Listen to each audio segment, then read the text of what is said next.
첫 번째 우리 르네옵스 교수님의 강연, 기조 강연입니다. 위기를 기회로 코로나 팬데믹이 어떻게 학교 현장에서의 디지털 미디어 리터러시를 향상시켰는가.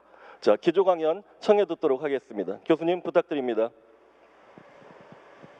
Thank you so much for that kind invitation, and I am so grateful 네, to 친절하게 the 소개 말씀 Korean 전달해 Press 주셔서 Foundation 감사합니다. 그리고 for inviting me 한국 to 언론진흥재단 speak with 측에 you 오늘 today. 발표를 할 기회를 주셔서 감사드리는 말씀부터 드리겠습니다.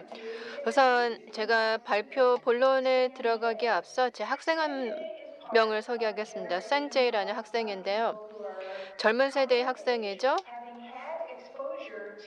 젊은 세대로서 미디어 리터러시 교육에 학교를 다니면서 노출이 되었던 젊은 층이죠. 왜냐하면 초등학교 4학년 때 산제이는 이미 이미지를 분석하는 법을 배웠습니다. 학교 교과서나 그리고 학교 밖에서도 사용하는 미디어에 있는 이미지를 분석하는 교육을 받습니다. 그리고 7학년, 즉 12살 때 펄백 서비스 공고를 이 보건 선생님과 공익 광고를 만드는 작업을 했었습니다.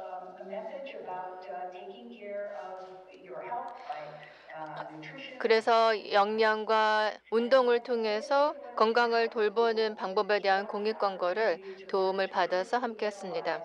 그리고 고등학교에 가서는요, 비판적인 시각으로 저널리즘을 분석을 하고 다큐멘터리 영상 그리고 온라인 콘텐츠 분석하는 법을 배웠습니다.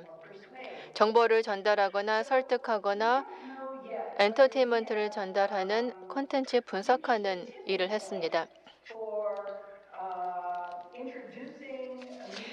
이제 미디어 리터러시를 도입하는데 티핑 포인트에 도달했다고 보고 있습니다. 전국에 걸쳐 미디어 리터러시 교육을 하는 시기와 관련해서 티핑 포인트가 됐다고 보고 있습니다.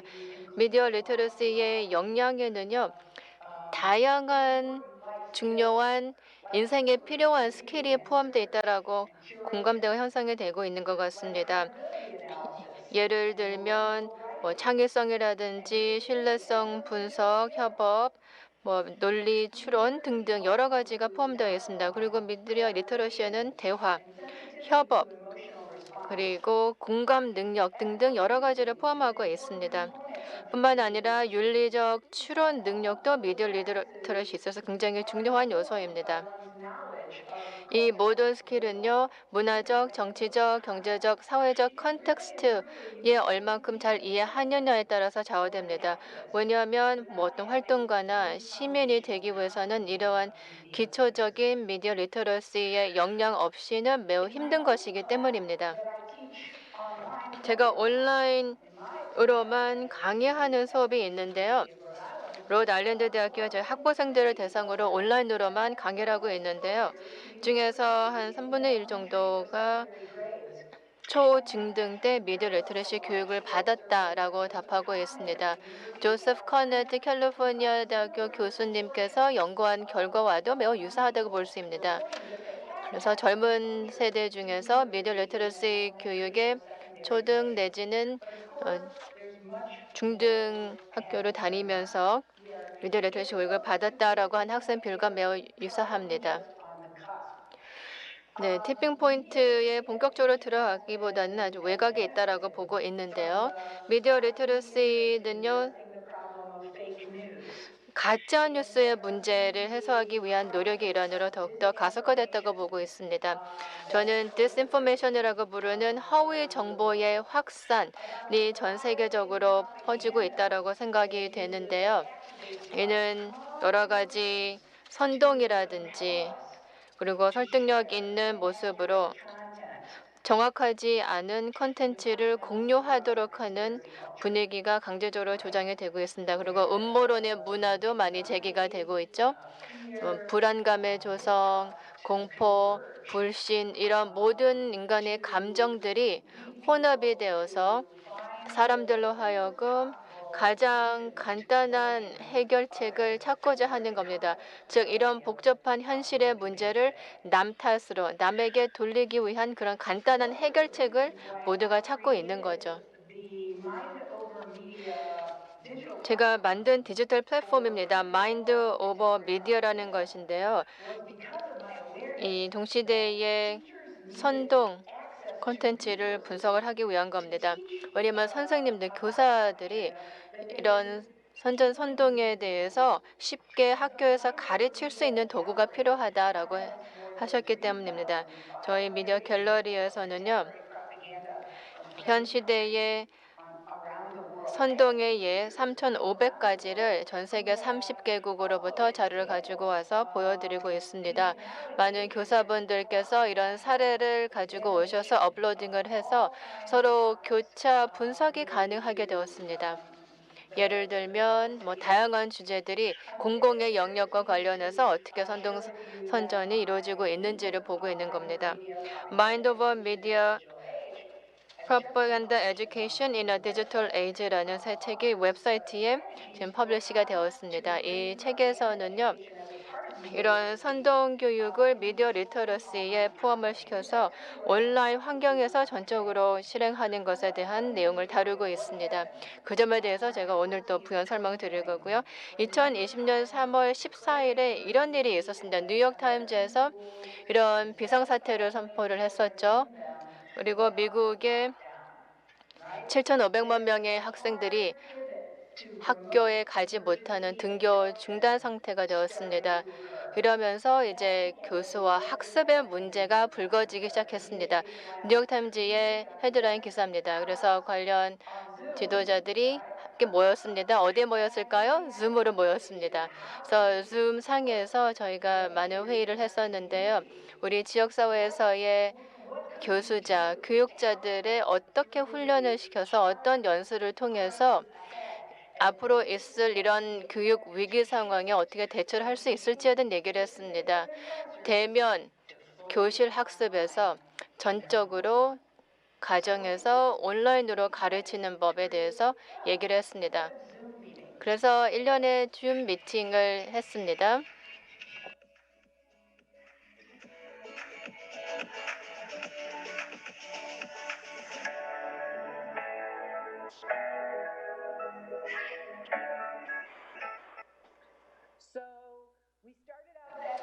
네, 그래서 그 3월의 그 주에 월요일, 화요일, 수요일, 목요일, 금요일 일주일 동안 한 점심시간 1시간 정도를 할애해서 한 60명, 70명간 회의를 했습니다. 매일 이렇게 줌에서 60회 동안 5개월에 걸쳐서 회의할 거라고 예상을 못했습니다.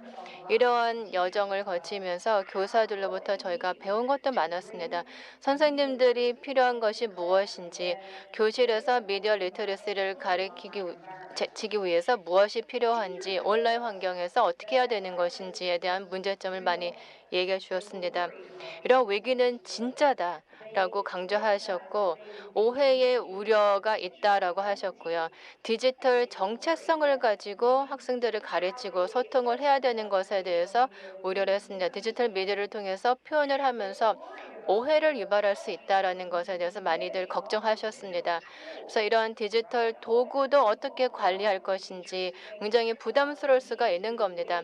왜냐하면 선생님들께서는 여러 가지 디지털 도구들이 있는 것 중에서 무엇을 언제 어떻게 골라야 하는 것인지 혼란스러워하셨고 그리고 가장 기본적으로 모두가 걱정했던 것은 영향이 될까라는 걱정이었습니다.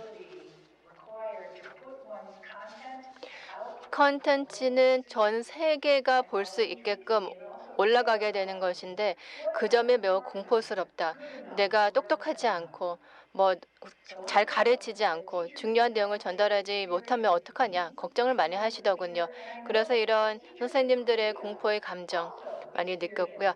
한국에서의 선생님께서도 이런 두려움 역시 겪으셨을 거라고 생각합니다. 온라인 클래스를 진행을 하시면서요. 하지만 동시에 미디어 리터러시를 온라인 학습에 접목시킬 수 있어서 많은 기대를 가지고 있었습니다. 그래서 공동 학습자 콜러너라는 입장을 갖게 되었고요. 학생들과 선생님들도 같이 배운다라고 생각을 했습니다. 디지털 도구는 굉장히 유용할 수 있다. 그리고 한 선생님이 쓴 글인데요. 팬데믹 코로나 예전에는 디지털 툴을 꼭 사용해야 되겠다라는 생각을 했었는데요. 굉장히 좋다. 이제 학생들은 이제 평생에 걸쳐서 익숙하게 사용하게 될 도구도 나도 함께 익히게 되었다라고 합니다. 그래서 이러한 도구의 중요성이 선생님들로 하여금 더 뼈저리게 느끼게 되었습니다. 그리고 온라인 클래스를 하면서 선생님들은 중요한 것에 포커스를 두는데 주력했습니다. 그래서 한 걸음 뒤로 물러가서 가르치고 학습, 배우는 것에 있어서 무엇이 진정 중요한가를 생각을 하면서 미디어 리터러시가 굉장히 중요한 요소구나라는 것을 깨닫게 되셨습니다. 그래서 앞서 말씀드린 5개월이라는 기간 동안에 회의를 하면서 저희가 무엇을 깨달았고 하루하루 모여서 대화를 하면서 코로나 와중에 어떻게 대처하면 되는 것인지 배운 점들을 한번 공유를 하겠습니다. 저는 4단계 과정을 거쳤습니다.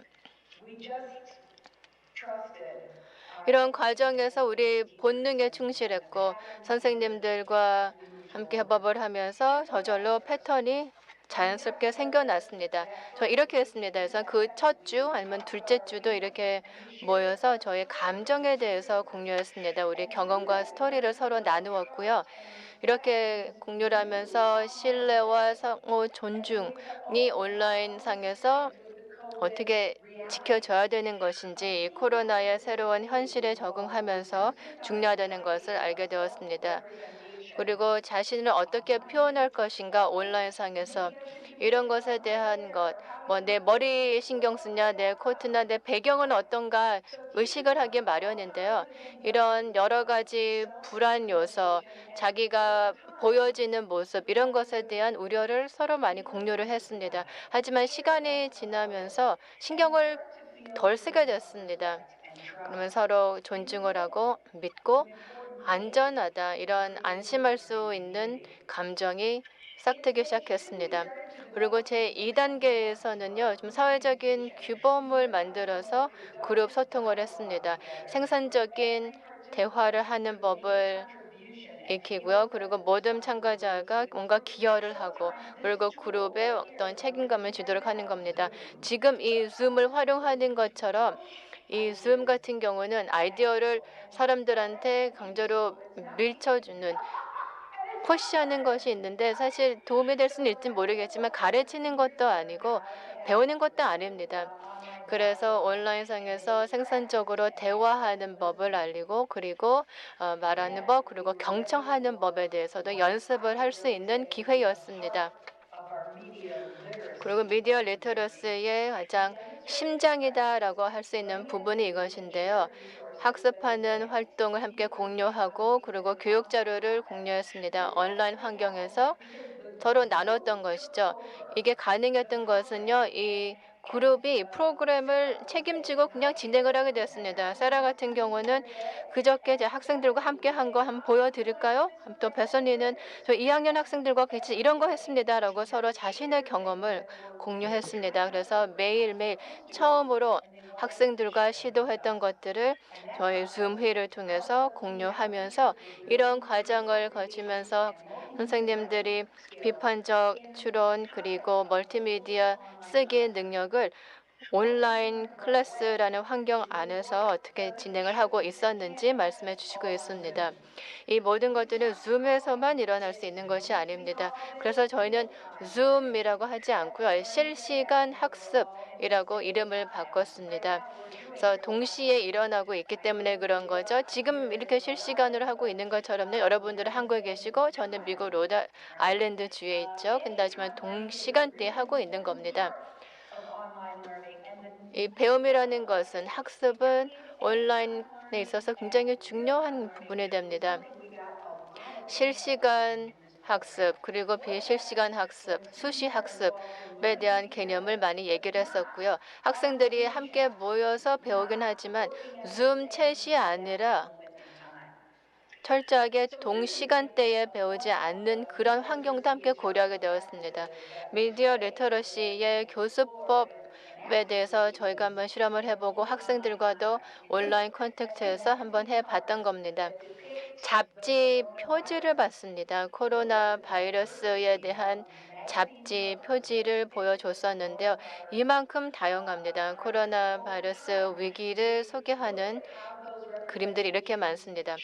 이런 표현이 3월에서 시작되면서 4월, 5월, 6월 그리고 현재까지 어떻게 변화했는지를 한번 얘기해 보도록 했습니다. 그래서 학습 계획을 만들었고요. 선생님께서요. 그래서 학생들이 미디어 리터러시 개념과 어휘를 적용을 함으로써 이런 잡지 표지를 분석을 하는 과정에서 익히도록 했습니다. www.mediaeducation.com을 통해서 관련 자료들을 자세히 보실 수가 있는데요. 학생은 구글 슬라이드를 협업 체계에서 이용을 했습니다. 학생들이 디지털 포스터를 만들어서 미디어 리터러시의 개념과 용어들을 적용을 했습니다. 이 학생 같은 경우는 비즈니스 잡지 표지인 것 같은데요. 유럽 비즈니스 잡지이죠.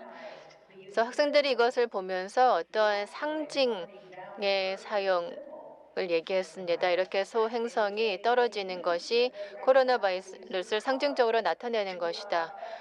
라고 얘기하고 또 색상을 이용해서 감정을 표현했다라고도 얘기를 했었고 그리고 이 텍스트, 이 글, 은행권의 위기를 보건 위기와 이렇게 연계된 점도 지적을 한 학생이 있었습니다.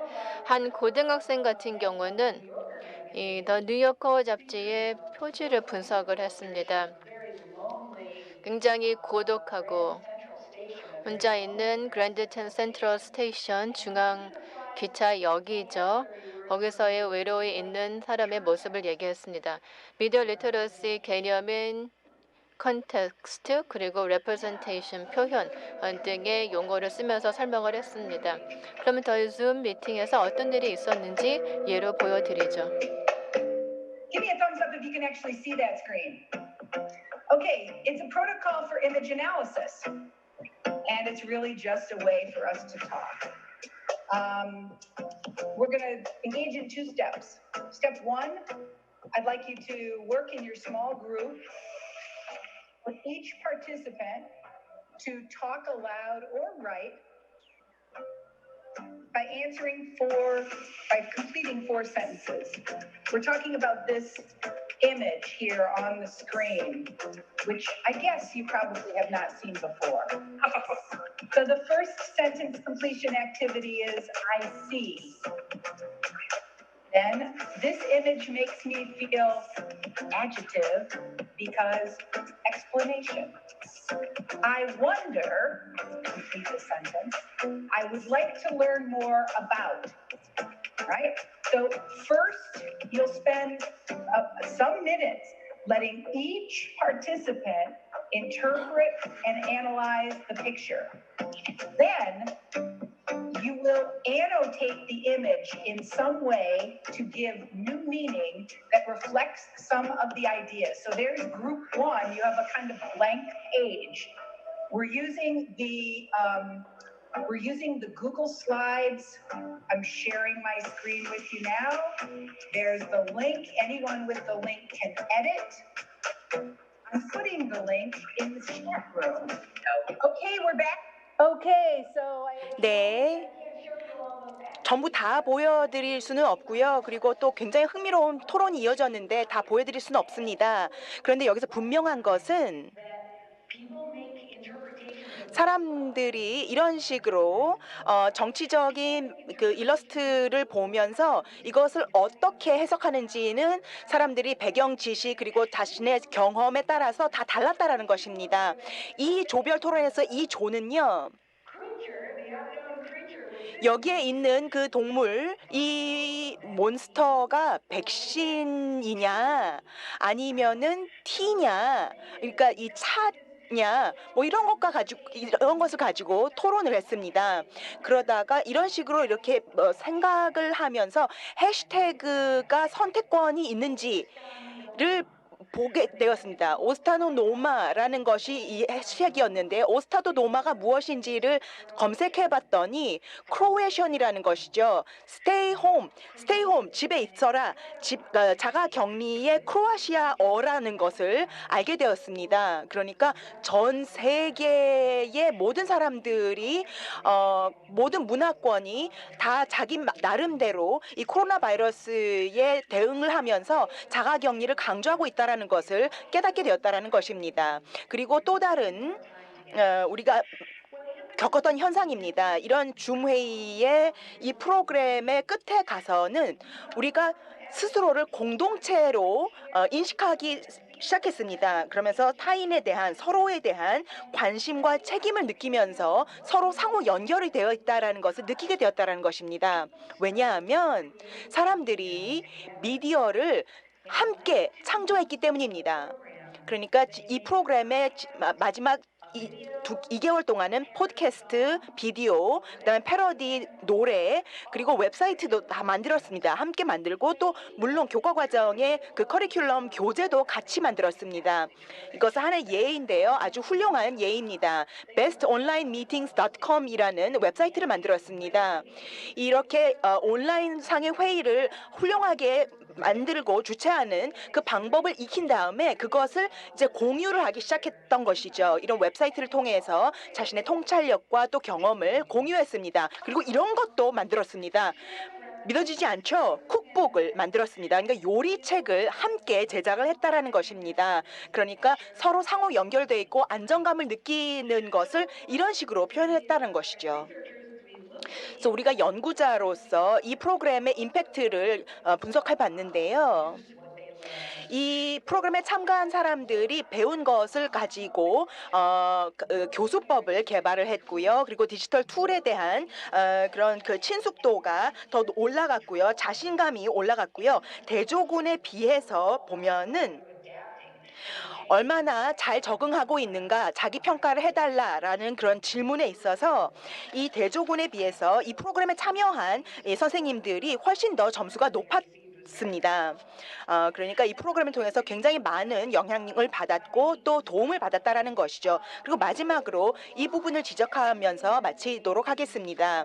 우리가 이 프로그램 그 Virtual Viral Hangout에서 배운 것을 Summer Institute in Digital Literacy에 다 적용을 했습니다. 30개 주와 또 10개국에서 그 일주일 동안 40시간 정도 함께 네트워킹을 했는데요. 그래서 이제는 그러면서 이제 온라인 학습에 얼마나 큰 장점이 있는지를 서로 공유하고 또 깨닫게 되었습니다. 그래서 다시는 그 오프라인으로 돌아가지 않겠다라는 말을 할 정도로 얼마나 이것이 강력한 툴인지를 깨닫게 되었고 그 서로 공유를 하게 되었습니다. 그리고 마지막으로 말씀을 드리고 싶은 것은 이번 팬데믹으로 인해서 많은 선생님들이 교사들이 디지털 미디어 리터러시의 역량을 온라인상에 녹여내는 것이 얼마나 필요한지를 느끼게 되었다라는 것이죠. 그런데 여기는 전제 조건이 있습니다. 안정감을 느껴야 되고요. 그리고 공감적인 경청을 배워야 하고요. 그리고 토론을 통한 탐색을 해야 되고요. 그리고 타인에 대한 그리고 서로에 대한 관심과 책임을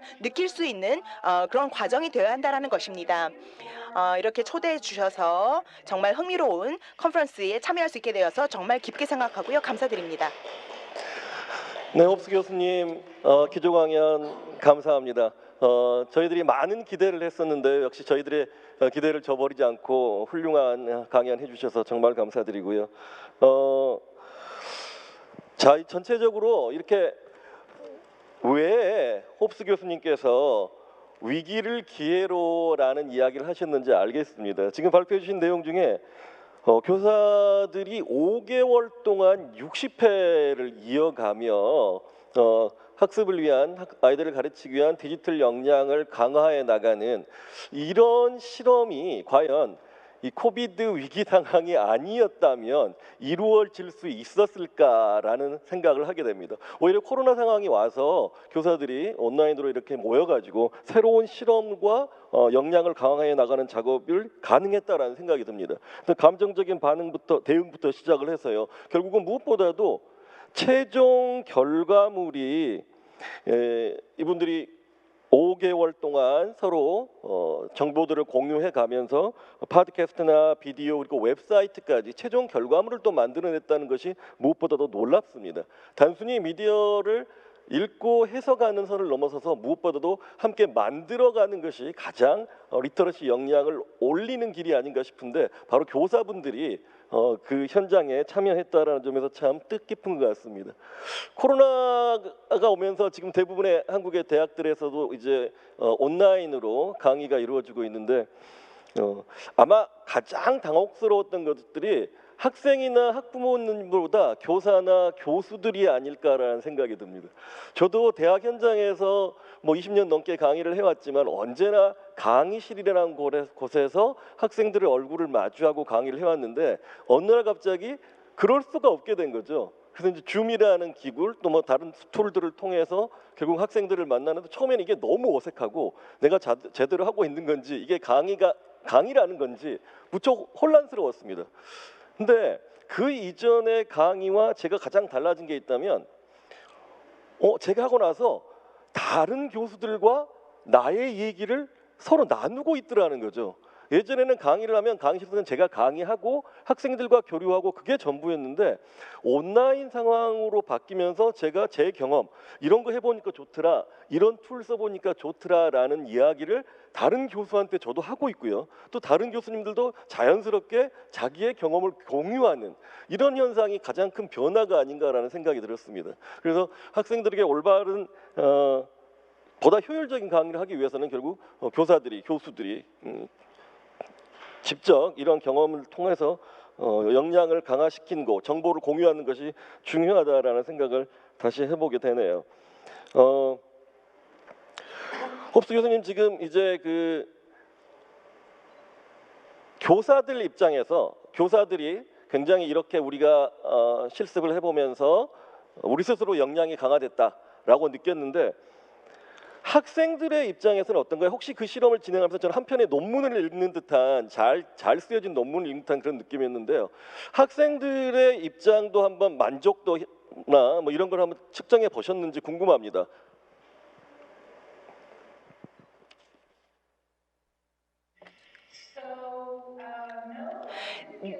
아니요. 사실 학생들을 대상으로 이 여론조사는 하지 못했습니다. 근데 우리 향후에 아주 중요한 스텝이 될 것 같습니다.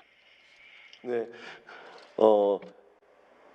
교사들 스스로 자기의 리터러시 역량이 향상되고 있다라는 만족도 향상과 함께 그 향상된 만족도가 학생들에게도 학생들의 수강 만족도도 올라갈 수 있다는 그런 연결고리를 한번 찾아볼 수 있다면 더 좋지 않을까라는 생각이 듭니다.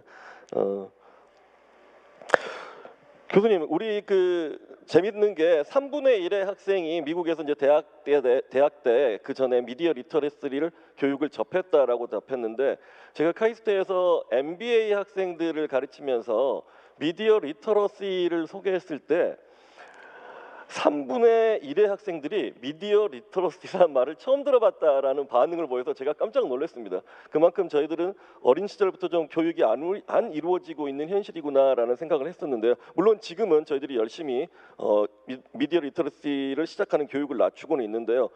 미디어 리터러시 교육 언제 시작하면 좋을까요? 굳이 나이로 따진다든가 또는 뭐 초등학생들도 막 하고 있을 텐데 K-12부터 하고 있을 텐데 몇 살부터 시작하는 것이 미디어 리터러시 교육이다라고 견해를 좀 밝혀주시면 좋겠습니다.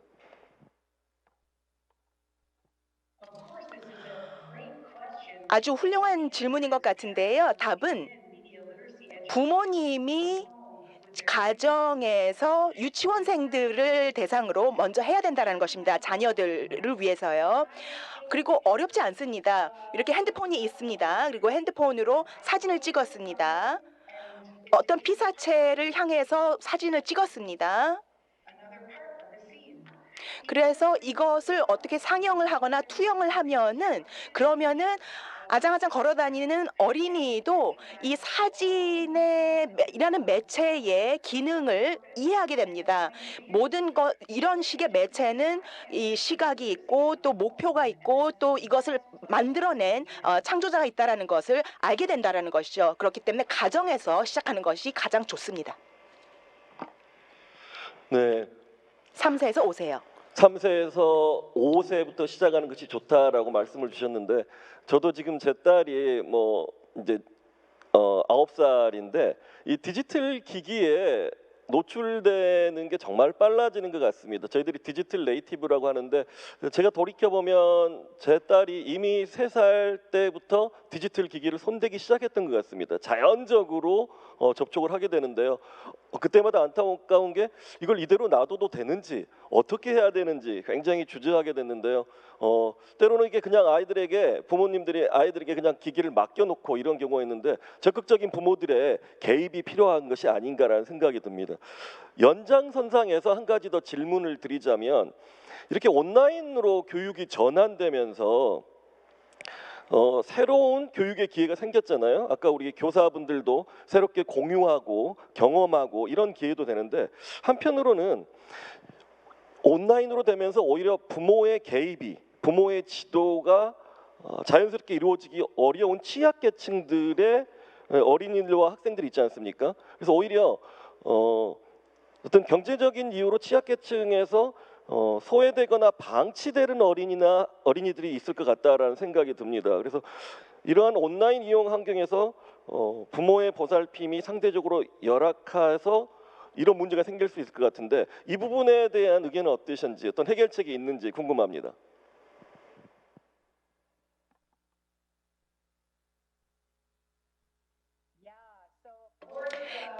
네.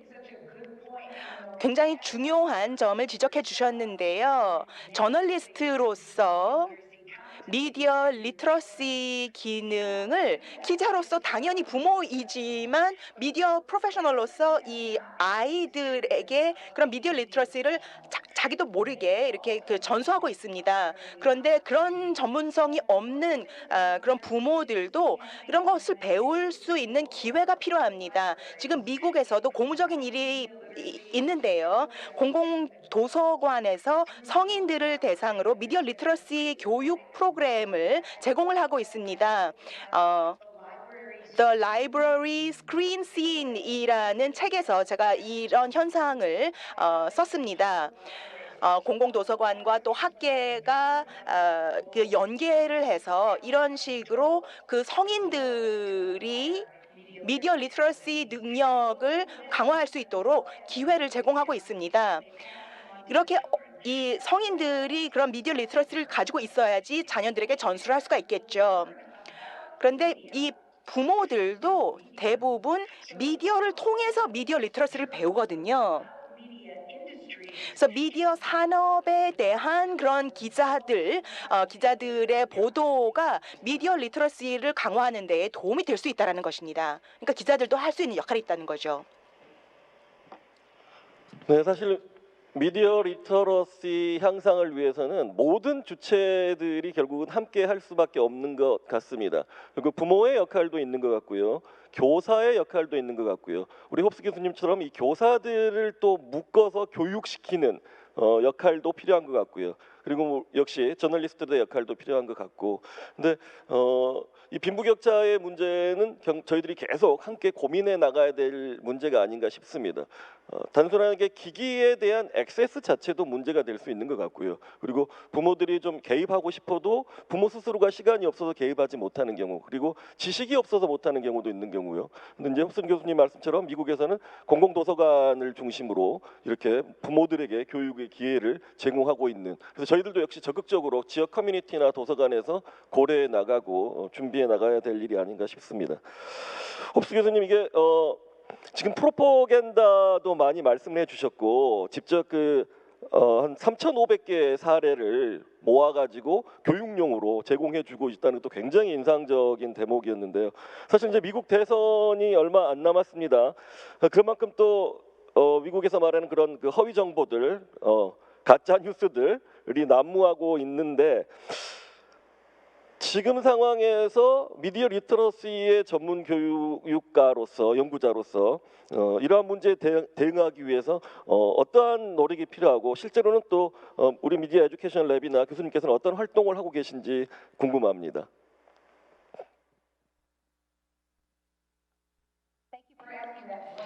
네, 너무 좋은 질문해 주셔서 감사합니다. 2016년에도 대선이 있었죠. 4년 전이었는데요. 당시만 하더라도 많은 미국 교사들이 선거에 대해서 교육하지 않았습니다. 양극화의 속도가 굉장히 빠르게 진행이 되고 있었고요. 그래서 교사는 좀 두려워했습니다. 선거의 선동 예를 어떻게 가르칠 것인가? 예를 들면 정치 홍보 이런 것들을 어떻게 교육을 할 것인가? 학생들을 세뇌시키지 않으면서 또 비판적인 사고와 대화를 할 수 있게끔 어떻게 가르치면 될 것인가라고 많은 고민을 하면서 좀 주저하게 됐습니다. 그래서 정치 선전 선동이 사실 이 민주주의의 자연스러운 과정의 일부다라는 것을 배워가는 과정이었습니다. 그리고 코로나 유행병으로 인해서 이 온라인에서 학습을 하고 등교 왔다 갔다 하는 것에 대해서도 많은 혼란을 거치게 되었는데요. 그래서 이런 선거 선동에 대해서 교육하는 것이 우선순위에서 지금 상황에서 좀 밀리게 되었습니다.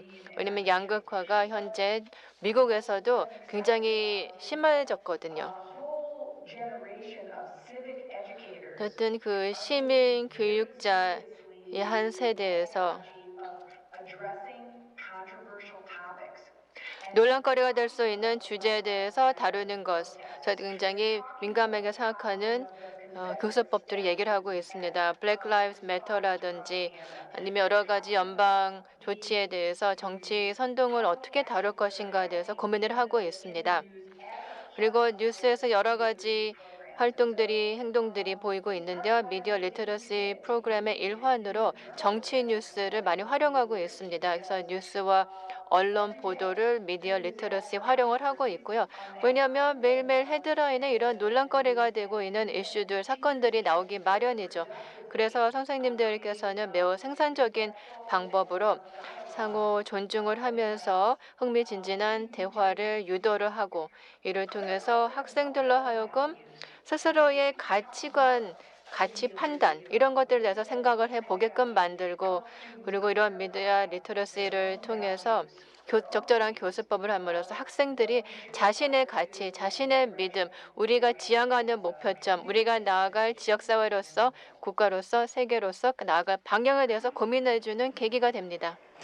네, 감사합니다. 사실 정치적인 이슈에 대해서 어느 한쪽으로 치우칠 수 없는 교사들의 입장이라는 것도 있고요. 그것이 당연히 교육에 반영돼야 하는 그런 고민 속에서 함께 활동하고 계시는 것 같고요.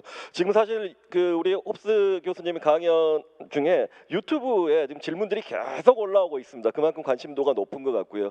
오늘 저희들이 오후 세션에 미디어 현장에 교사분들도 직접 패널로 참가하시는 걸로 알고 있는데요.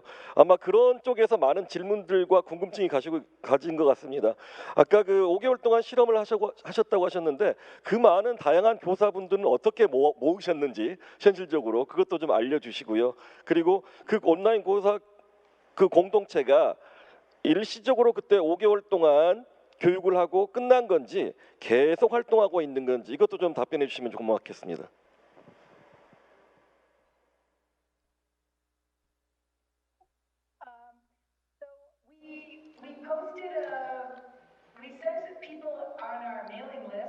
네, 저희 메일링 리스트에 이런 메시지를 보냈습니다. 전 세계 어디에서든 함께 할 수 있다라고 알려줬습니다.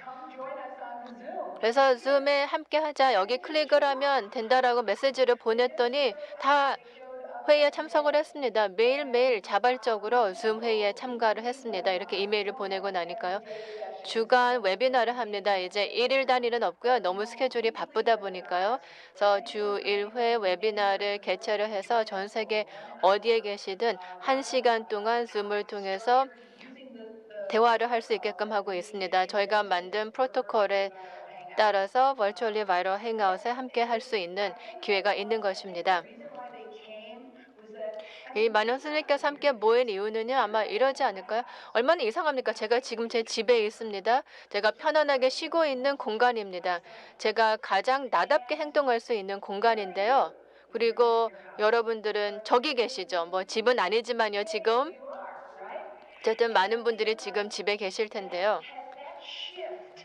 그래서 이러한 변화, 이런 것들이 관계에 대해서 조금 더 민감하게 생각하게 되는 계기였습니다. 왜냐하면 저의 프로페셔널한 정체 그리고 개인적인 사적인 정체성이 온라인 공간에서는 좀 그 경계가 흐려지는 모습이었습니다. 그래서 바로 그러한 배고픔이 우리 서로 인간으로서 해소를 해야 되는 부분입니다. 그냥 독자, 뭐 고객일 뿐만 아니라 그냥 인간으로서 얘기를 해야 되는 것이었습니다. 그래서 교육과 언론에 있어서의 매우 강력한 시사점이 있다고 봅니다. 네, 말씀 감사합니다. 제가 자꾸 온라인 상황이라는 거를 잊고 제가 적응하지 못하는 것 같습니다. 정말 이 5개월 동안 60회 교육도 단순히 그 로드 아일랜드의 특정 지역에 있는 사람들만이 아니라 말 그대로 버추얼로 실질적으로 전 세계에 있는 모든 사람이 참여 가능한 그런 실험이었고요. 앞으로도 계속 될 것 같습니다. 저희들도 특정 공간에서 해방돼서 뭐 전국의 모든 분들, 전 세계 모든 분들과 함께 이런 교육 현장에 참여하고 역량을 쌓아갈 수 있지 않을까 싶습니다. 홉스 교수님, 오늘 그 강연과 답변도 너무 감사하시고요. 이따 종합 토론에 참석하실 수 있으면 저희들이 다시 또 유튜브를 통해서 들어온 질문들도 또 여쭤보고 이어가도록 하겠습니다. 다시 한번 감사합니다.